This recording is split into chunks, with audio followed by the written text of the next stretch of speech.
Okay, back for part 15. This part is going to be incredibly short. These other ones are 20 minutes, they're 30, they're 40, but this one, even 45 minutes, a few of them, like the last one. But these two should be pretty short. This one, they're both box sets, but this one's called By Brakhage, uh, volumes 1 and 2, an anthology.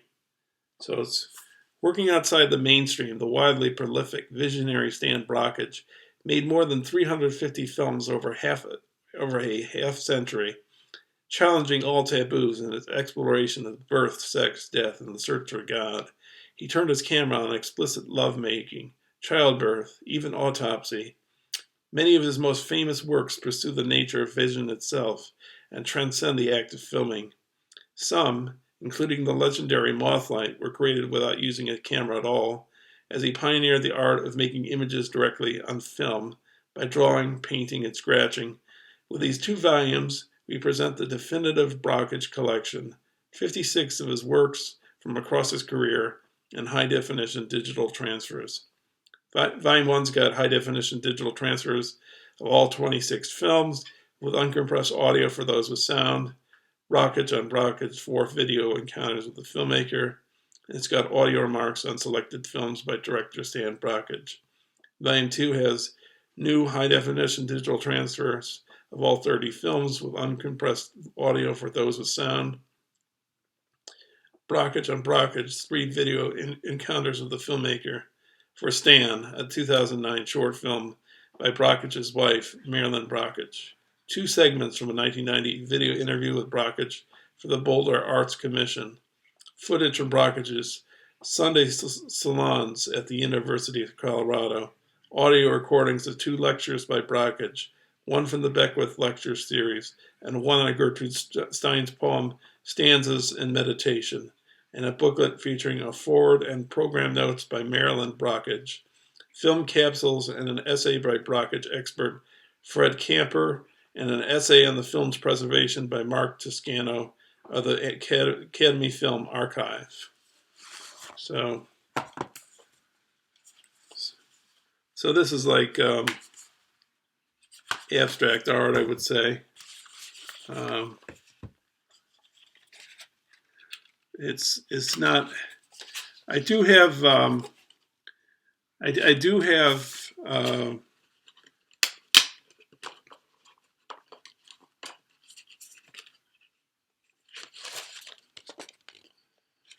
Another box set, and I lent it to my uncle. He's had it for a while, and I'm in no rush to get that because I have plenty of movies to watch. But anyways, it's similar to this particular set of movies because, well, I don't know. I haven't really watched these, but what I mean by that is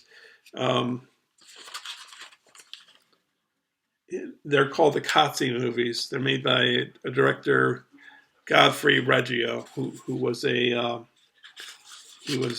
priest, and before he was a filmmaker. And all 3 Kotze movies, Kayana Pokwatsi, and Skizakabi or Skizakatsi. They're all 3 of them, and they have scores by Philip Glass. Are just all they are is film footage, like of landscapes, cityscapes, technology with music. That's it. That's all. And people, of course, too. They're people in various parts of the world. So, the first Kotze, Koyaanisqatsi, is like a commentary on society, and the second one, maybe the third world, and the third one's maybe like on technology, how it's like separating us.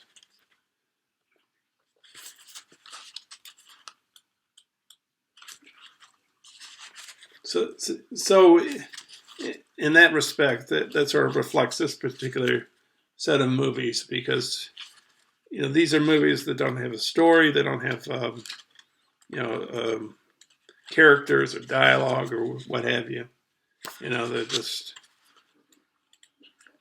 trying to see things in another way, So,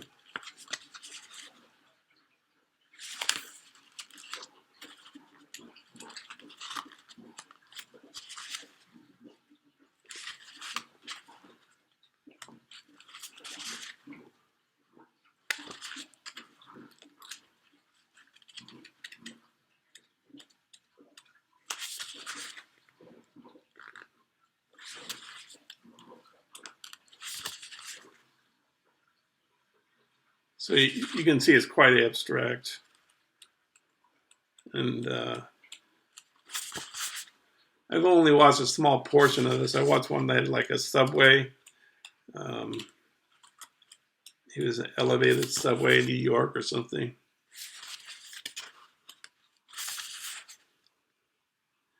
And I have a book.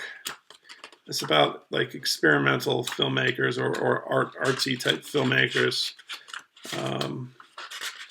I think John Waters is featured in it, but Stan Brakhage is another that's featured in it, and maybe Kenneth Anger. I don't know, but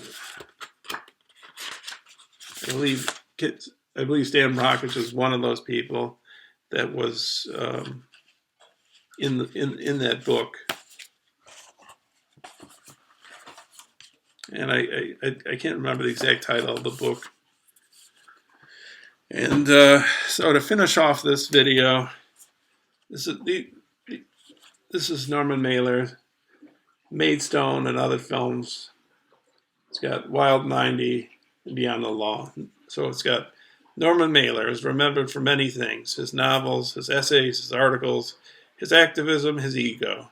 One largely forgotten chapter of his life, however, is his late 60s kamikaze-style plunge into making experimental films. These rough-hewn, self-financed, largely improvised metafictions are works of madness and bravado, all starring Mailer himself, and with technical assistance from Cinema Verite trailblazers D.A. Pennebaker and Richard Leacock. The most fully realized of his directorial efforts is a blustering, brawling Maidstone, a shocking sign of the political times in which Mailer plays a filmmaker and presidential candidate who may be the target of an assassination attempt. Along with Mailer's other films of the period, Wild 90 and Beyond the Law, it shows an uncompromising artist and thrall to both himself and a new medium. So the first one's Maidstone. Mailer and Rip Torn's bloody real life caught on camera tussle is but one of the jolts in this brazen political pageant. Wild 90. Mailer and friends Buzz Farber and Mickey Knox snarl and grunt as a trio of gangsters trapped in a New York apartment in this low-budget Sartrean exercise. And Beyond the Law. Mailer's coarse depiction of the daily routine of a group of Manhattan's police officers, deglamorized and ragged.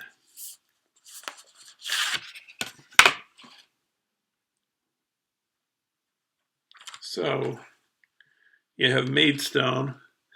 I have seen these movies. They're not really that great, if you're wondering whether they're worth the buy. I mean, they're kind of interesting, because like with Maidstone, Maidstone's probably the best of the three. I don't know if there's pictures in here. No, there's no pictures. I don't think there's any pictures in the book. Let's see, even. I don't know. No, I don't. I'll double check the other booklet, but I'm pretty sure there's nothing. But like Wild 90, it gets boring really fast. I mean, they're just sitting around, Norman Mailer and the two other guys, and they're just,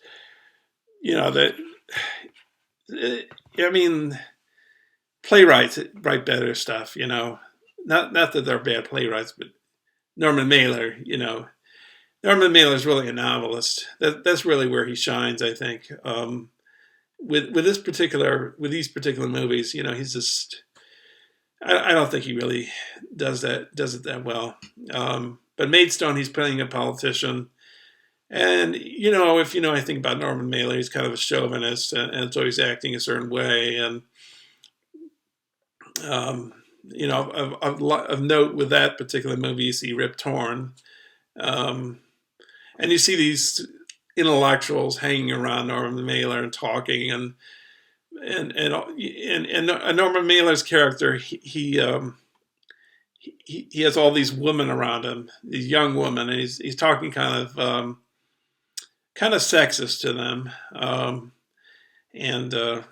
yeah, it just, I mean, it's not great. It's really not that great a movie, but I'd say Wild 90's worse, and Beyond the Law, I can't remember it awfully well. I remember Wild 90. They're just sitting in a room, moving around in a room, and that's about it. And it's kind of boring after a while. And Beyond the Law, I saw it, but I can't remember it that well. But it's not that fantastic. These films are not really that great, I think, But I bought them because it's Norman Mailer, and I like his novels a lot. Like I said in a previous video, I tried to read Harlot's Ghost. I couldn't get into it. I think it was a little too dense for me or something. I don't know. But I've read some of his other books. I read American Dream, where this journalist, I believe, he gets away with murder, and basically no one cares or whatever. And it sort of sounds like The Player by Robert Altman, this guy murdering somebody, and the Hollywood establishment, it's not registering on them like the ethics of the particular action that he committed, And what else did I read by him? I tried reading Ancient Evenings. I liked it. I just didn't finish it. Can't remember the other two. And I haven't read Naked and the Dead, but I bet that's a great work of fiction. It's probably, they say it's like one of the greatest 20th century pieces of writing. And yeah, but, that takes some commitment and you can commit to watching movies or reading books or listening to music, and movies sort of take the priority with me. There's some books I want to read. I like reading history and biography. Like right now, I'm listening to a book on CD in my car on Mao Zedong, and previous to that, I listened to a very famous book by William L. Shirer called The Rise and Fall of the Third Reich, because I was fascinated, like, how does a society like the Nazis come into being, and how do they collapse, So that's kind of fascinating to me. So when I see The Great Dictator, it's going to be an interesting watch, But that about does this video. So this is, where are we now? 15, I think we're up to 15. So now, next up, I think we're going to do the box sets next. I could do the towers, but I think I'm going to handle the box sets next. And that will take some time going through. Then maybe we'll either do the bookcase in between, which has my TV on top of it and my Blu-ray player, or we'll do the tower, with the two towers that I have. And then after we finish all of that off, then we'll do the 4 boxes, and that covers all the movies. So yeah, it's going to take some time, but we're making some headway. So be on the lookout. I'll try and get to you back as soon as I can. Thanks for watching.